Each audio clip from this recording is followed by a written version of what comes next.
এ বাবাজিরা ভাইরা আমার, ওয়াজ ভুলে যাবেন না। ওই মহারাষ্ট্রে বাড়ি ইন্দ্রজিৎ নাম কোরআনকে অপমানিত করতে চেয়েছিল, কোরআনকে অপদস্থ করতে চেয়েছিল।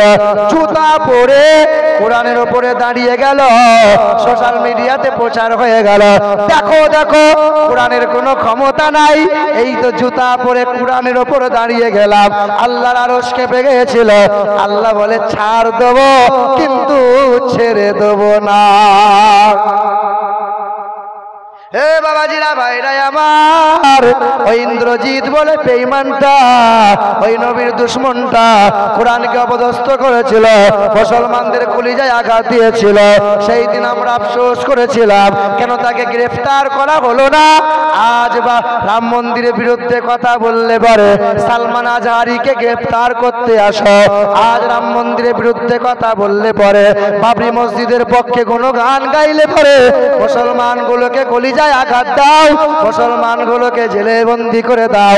কত জনা মক্কা মদিনা নিয়ে অপদস্থ নামক কথা বলে, অপমানজনক মন্তব্য করে, কোরআন নিয়ে বাজে মন্তব্য করে, তাদের বিরুদ্ধে সরকার আর সরকারের ওই পাঁচটা পুলিশ প্রশাসন যারা, তারা নজরে দেখতে পায় না,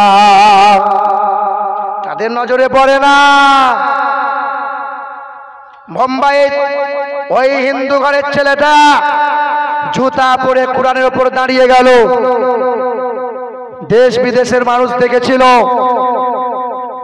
কিছুদিন হয়ে গেল, ছেলেটা বড় একটা কোম্পানিতে চাকরি করে। ওই ছেলেটা ধীরে ধীরে চেহারা রুগা পাতলা হলো, এই শিরাগুলো রগগুলো মরতে লাগলো, হাত আর পা বেঁকা হয়ে গেল, দিয়ে সাইকেলের উপরে বসে আর হাঁটাচলা করতে পারে না। আল্লাহ বলছে আমি মারবো তো পৃথিবীর কোনো মানুষ তোকে ঠাড়ো করতে পারবে? পারবে না। ডাক্তারি কবিরাজি করে, সুস্থ হয় না, এদেশ বিদেশ করে, সুস্থ হয় না, এ মাজার ও মাজার করে, সুস্থ হয় না। ভুল বুঝতে পেরে গেল, মানুষের পরামর্শ নিল, আরে মাপ চা, মাপ যার কালাম সেই মহান মালিকের দরবারে ক্ষমা চা। এই ব্যক্তিটা কেঁদে কেঁদে চোখের পানি ফেলে খোদার ঘর মসজিদে পাক পবিত্র অবস্থায় ওই দরজার কাছে যেখানে মানুষ জুতা রাখে, ওই জুতার কাছে লটাপটি খেতে লাগলো, ঘোরাঘুরি দিতে লাগলো। একদিন দুই দিন নয়, মিনিমাম 20 থেকে 25টা দিন এক লাগার যায়, মসজিদে ঘোরাঘুরি খায়, আল্লাহ পাকের দরবারে চোখের পানি ফেলে কান্না করে। ওই মানুষটা সুস্থ হলো, দিয়ে আল্লাহকে চিনতে পারলো, কোরআনকে বুকে নিল, তওবা করে নিল, আল্লাহ জীবনে এই ভুল আর করব না। ওই মানুষটা তার পরিবারের সকলে 5 জনা কালেমা পড়ে ঈমানদার হয়ে গেল। বেয়াদবি করছো করো, কিন্তু আল্লাহ এমন একটা দিন আসবে তোমাকে এমন টাইট করে ধরে নেবে, সেদিন মা বলার সুযোগ পাবে না, ম্যা বেরো, ম্যা, মা বলতে পারবি না। বাবাজিরা ভাইরা আমার, হে মুসলমানের ছেলেরা, আমার নওজোয়ান যুবকেরা, আর একটা হাদিস পাক বলে দিয়ে যায়। এই হাদিসটা বলে দিবার পরে 3টে কথা 4টে কথা বলেছিলাম বলে আমার ওয়াজ সমাপ্তির দিকে নিয়ে আসবো। আল্লাহর নবী, দয়ার নবী, উম্মতিকে কত ভালোবাসে। মদিনা শরীফে 3 দিন হয়ে গেল, নবীকে সাহাবারা কেউ খুঁজে খুঁজে পায় না। আল্লাহর নবী কোথায় গেল? আল্লাহর নবী কি মা আয়েশার ঘরে শুয়ে আছে? নবী কি অসুস্থতার কারণে মসজিদে আসে না? সাহাবারা 1 দিন ইন্তেজার করে, 2 দিন ইন্তেজার করে, নবীর খবর পাওয়া যায় না। 3 দিন হয়ে গেল, ফজরের নামাজটা পড়ে ওই মদিনার মসজিদের বারান্দায় বসে গানাগানি শুরু করে দিল। আম্মা জান আয়েশার বাড়ির দরজার সামনে দাঁড়িয়ে বলে, ওগো মা আয়েশা, ওগো মা, নবী কি ঘরে আছে? আম্মা জান আয়েশা বলে, 3 দিন হয়ে গেল নবী আমার বাড়িতে আসে নাই, 3 দিন হয়ে গেল নবীর সাথে দেখা হয় নাই। আল্লাহর নবী সাহাবায়ে কিরামরা কেউ গেল মা ফাতেমার বাড়িতে, কেউ গেল মা হাফসার বাড়িতে, কেউ গেল মা কি মারিয়ার বাড়িতে, এমন করে সবার বাড়িতে তালাশ লাগানো হলো। আল্লাহর নবীর বিবিগণরা বললেন 3 দিন ধরে নবীও আমাদের ঘরে আসেন নাই। নবী গেল তো গেল কোথায়? নবী মসজিদেও আসে না, নবী কোনো বিবিদের ঘরেও নাই। তাহলে কি বেঈমানরা আমার নবীকে শহীদ করে দিল? আমার নবীর লাশটা কি নিখোঁজ করে দিল, গায়েব করে দিল? সাহাবায়ে কেরামরা চিন্তিত হয়ে গেলেন। কেউ গেল মদিনার বাজারের দিকে, কেউ গেল অলিতে অলিতে গলিতে, চতুর জায়গায় খোঁজ করা হলো নবী আমার কোথায় গেল। নবী যদি না পাই কেউ তো আমরা বাঁচবো না। নবী আমাদের প্রাণ, নবী আমাদের জান, নবী আমাদের ঈমান, নবী হলেন রাহমাতাল লিল আলামিন জানাবে মুহাম্মাদুর রাসূলুল্লাহ। নবী গেল কোথায়?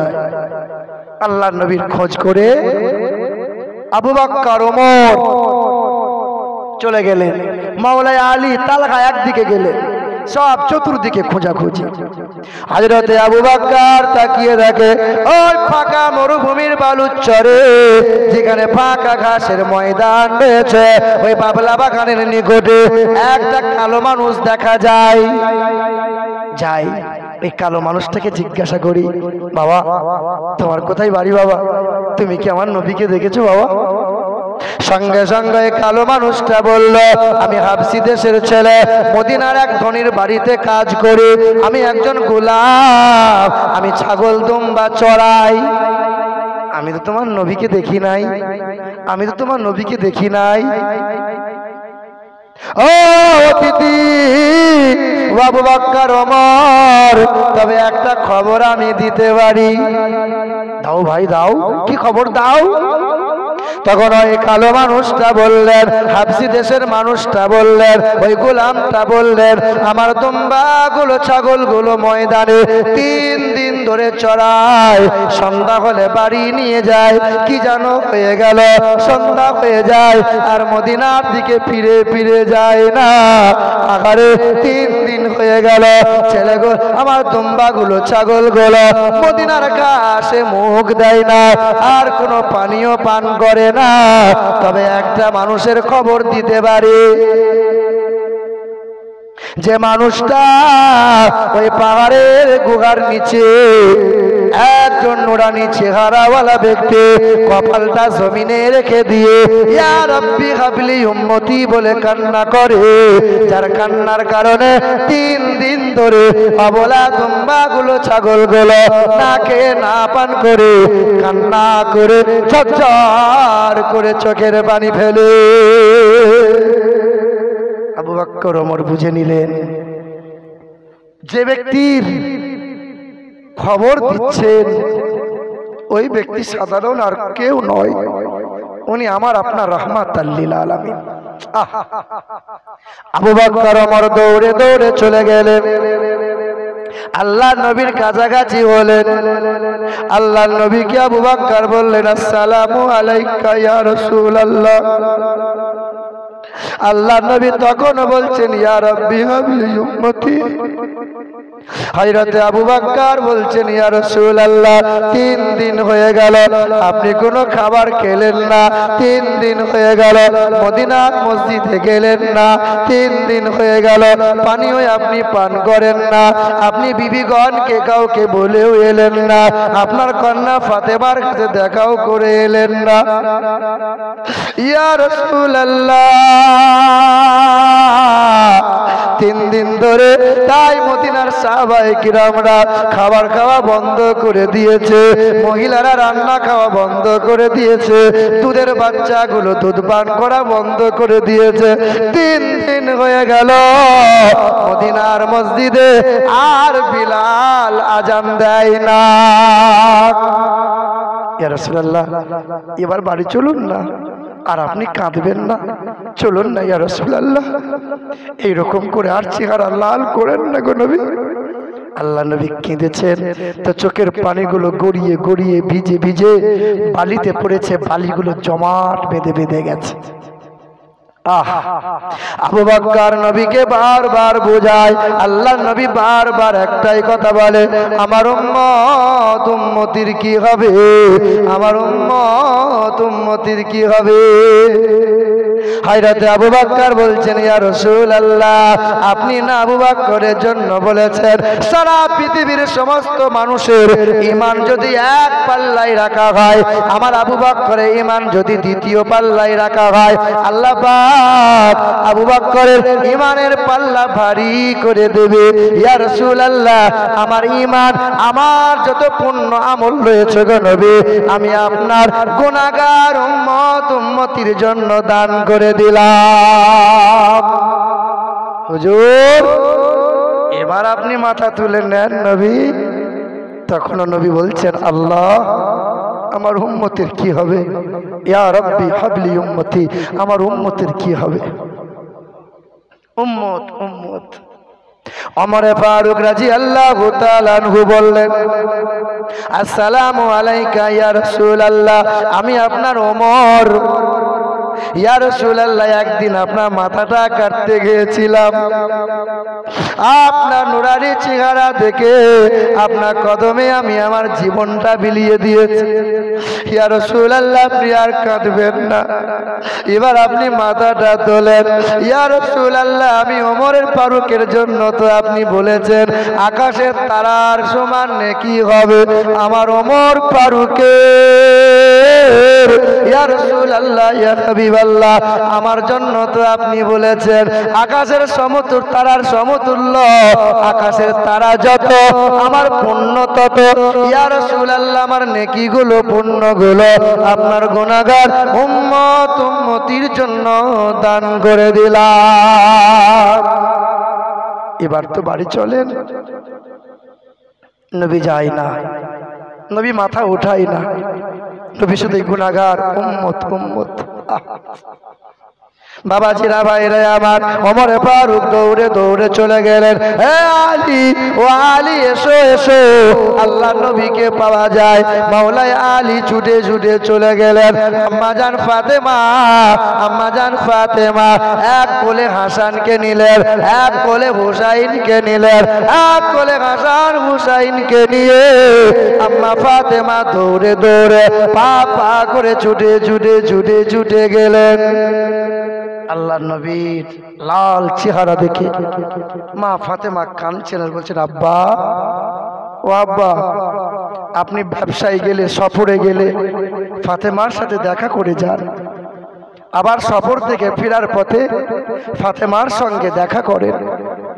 আপনি 3 দিন না খাওয়া এই পাহাড়ের ধারে আপনি উম্মতের জন্য কাঁদছেন নবী, আব্বু বাড়ি চলেন। ইয়া রাসূলুল্লাহ, বাড়ি চলেন।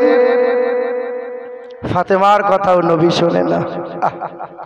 তখন আম্মা জান ফাতেমা রাদিয়াল্লাহু তাআলা আনহা বললেন, আমি ফাতেমার যত ঈমান পূর্ণ আমল আছে সব আপনার গুনাহগার উম্মত উম্মতির জন্য দান করে দিলাম।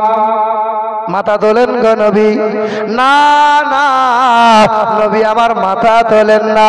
আম্মা জান ফাতেমা তুজ-জোহরা আল্লাহ নবীর কাছাকাছি গিয়ে বলছেন, ইয়া রাসূলুল্লাহ, আপনার 2 নয়নের তারা, আপনার 2টো কলিজার টুকরা, একটার নাম হলো হাসান, একটার নাম হলো হুসাইন, যাদেরকে কষ্ট দিলে আপনি বড় কষ্ট পান, যাদের চেহারাতে জান্নাতের সুগন্ধি পান। ইয়া রাসূলুল্লাহ, ইয়া হাবিবাল্লাহ, আমার হাসান হুসাইনকে আপনার উম্মত উম্মতির জন্য আমি ফাতেমা সন্তান দুটোকে কুরবান করে দিলাম। নবী মাথা তুলে নিয়েছেন, মাথা তুলি বলছেন, ফাতেমা, কি দোয়া করলি মা, আল্লাহ যে কবুল করে নিল রে মা, কি দোয়া করলি মা। আল্লাহ নবী কাঁদছেন। হাসান হুসাইন ছুটে গিয়ে নবীর কোলে গিয়ে বসছেন আর নানাজানের চোখের পানিটা মুছিয়ে দিয়ে বলছেন, না না, চিন্তা করেন না, আমি হাসান, আমার ভাই হুসাইন, 2 ভাই মিলে গুনাহগার উম্মতির জন্য রক্ত দেব, জীবন দেব, পরিবার পরিজনকে বিসর্জন দিয়ে দেব, তবু আপনার উম্মতিকে জাহান্নামে দেখব না, জাহান্নামে ফেলতে দেব না। এ মুসলমান, যে নবী সারাটা জীবন উম্মতি করে কেঁদেছেন, ওই নবীকে ভুলে যাবেন না। বাবাজিরা, ভাইরা আমার, তবে হ্যাঁ বলেছিলাম, আল্লাহর নবী জীবনে একবার দাঁড়িয়ে পেশাব করেছিলেন। আল্লাহর নবী সফরে যাচ্ছেন, হঠাৎ করে নবীর পেশাবের প্রয়োজন হয়েছে। নবী আমার পেশাব করবেন, এমন একটা জায়গাতে উপস্থিত হয়ে গেছেন যে জায়গাগুলো ক্যাচরা নোংরা, ওখানে বসার কোনো সুযোগ ছিল না।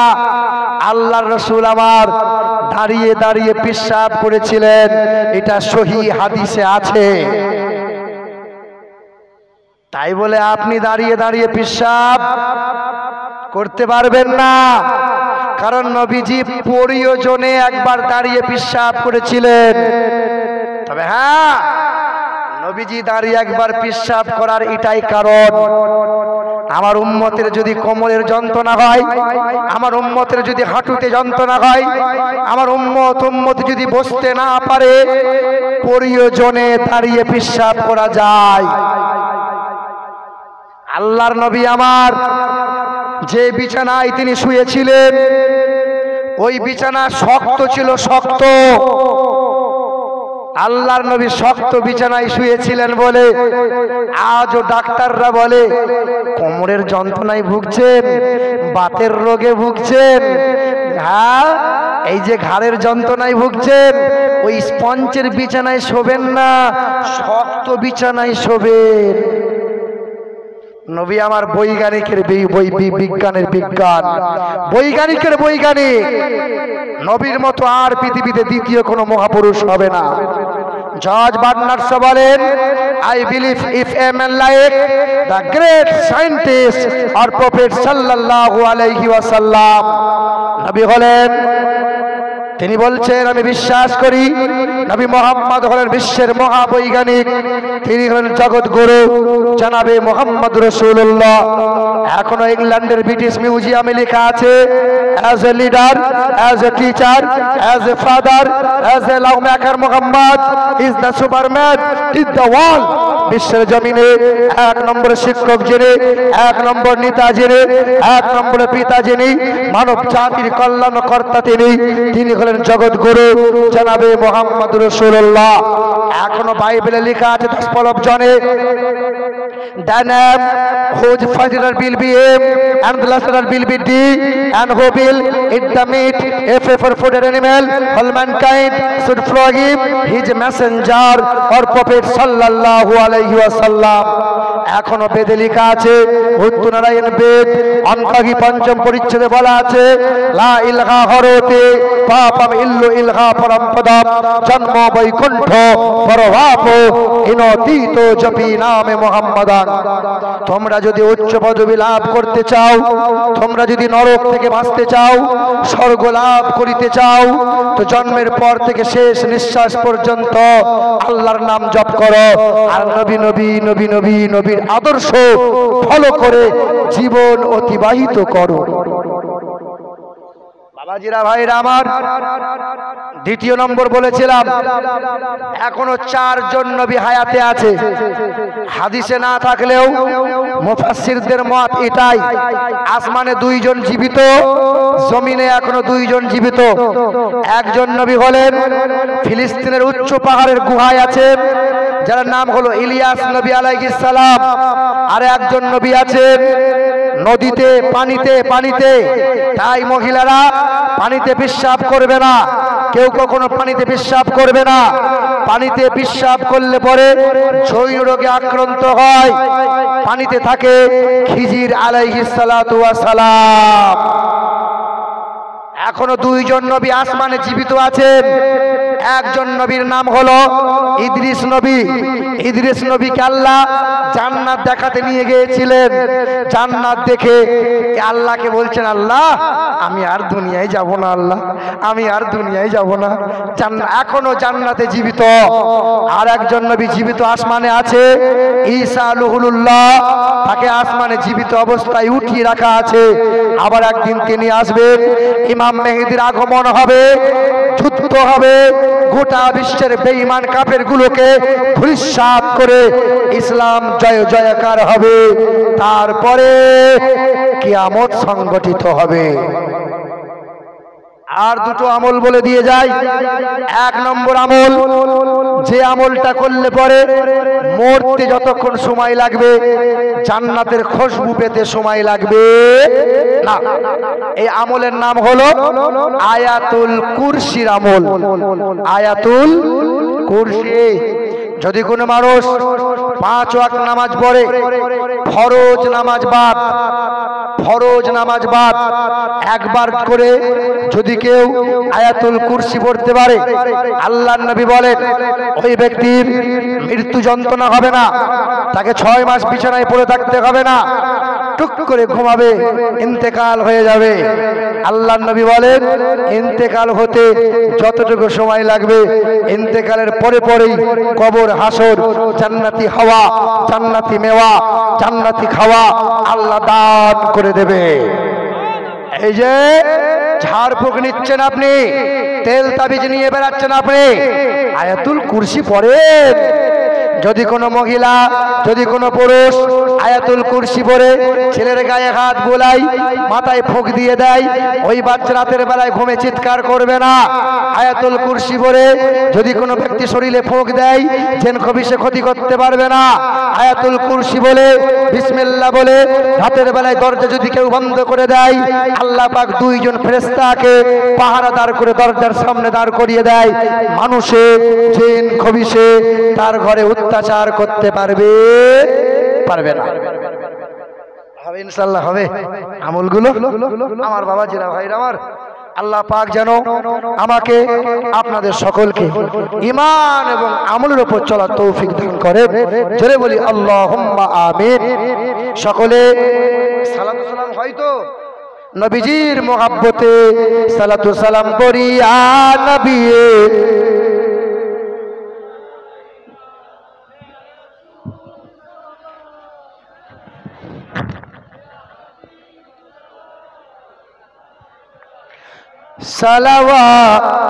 সালাওয়াতুল্লাহ নবী গো, ঘুরিলাম এই বিশ্ব ভুবনে, দেখিলাম